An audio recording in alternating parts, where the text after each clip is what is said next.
this is all about, and that's something we're going to explore now with Steve Herman, Voice of America's White House Bureau Chief.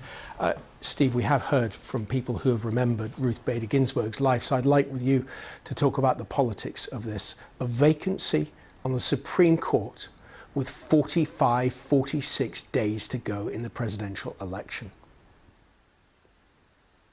It changes the whole dynamics of the election this close to November 3rd. As Katty Kay mentioned just a few minutes ago, for the Trump campaign, they see this as a positive in shifting to this issue away from some other issues such as the coronavirus pandemic that they would prefer not really to be confronted with.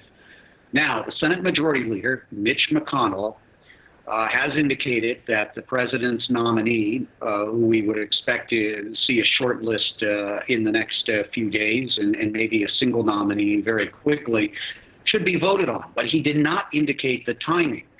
The choice is, of course, they could do it, try to do it before the election.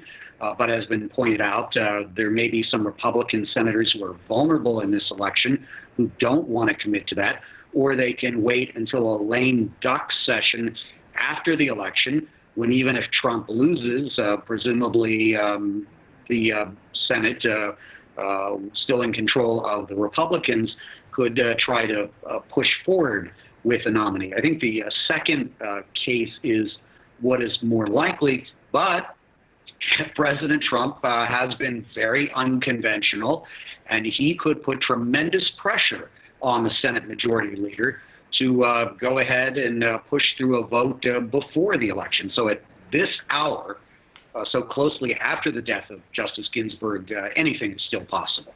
Let's look, if we can, at those numbers, because they are important to look at. 53 Republicans in the Senate, 47 Democrats. Katty Kay was saying earlier, it's not entirely clear if all of those 53 Republicans will line up and say, yes, we will vote for a Trump nominee in the next few weeks. Might some of those moderates, some of those centrists who are facing tough election fights might decide to waver a little bit? That calls into question Mitch McConnell's strategy, potentially. They're certainly wavering on whether there should be a vote before the election, and it appears at this hour that 3 of them are saying, no, we should wait.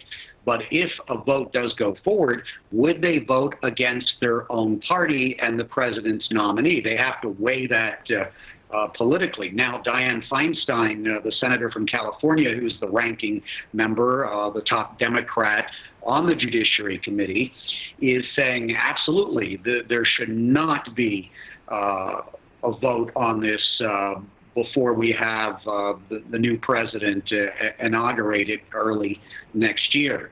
So keep an eye on what senators are saying publicly and what they're signaling, and especially on the president's Twitter feed. He did not indicate in those remarks he made under the wing of Air Force One within the past hour in Minnesota whether he would push for a vote, but we can certainly expect him to react in the hours and days ahead on that. That's President Trump, who now faces the potential of having a third Supreme Court pick in a single term, which is almost unheard of in recent history. Let's look now at Joe Biden. Of politicians alive and serving, there's almost no one who knows more about the Supreme Court than Joe Biden, given his many years chairing the Senate's Judiciary Committee, chairing the confirmation hearings of justices. He's not in the Senate anymore. He's running for president. What kind of impact might he have on this process, given he's not president at the moment?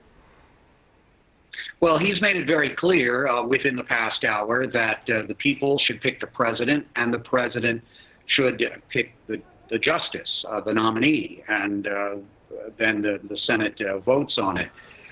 Just how much of this is going to overshadow the presidential campaign, and how much Joe Biden would be compelled to speak about this issue and not focus on attacking the president and his record on other issues, such as the handling of the coronavirus pandemic, which the Democrats have been gaining traction on, and also countering President Trump's law and order message, which appears in some of the swing states to have backfired with voters. So this is a very risky situation for the Biden campaign.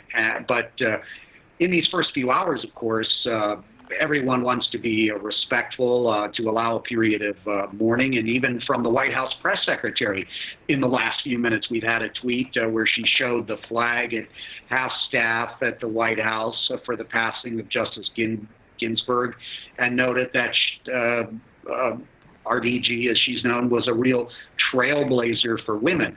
But as the days go on and the period of mourning fades, we can expect just pure politics to envelop this process. Steve Herman, thank you so much.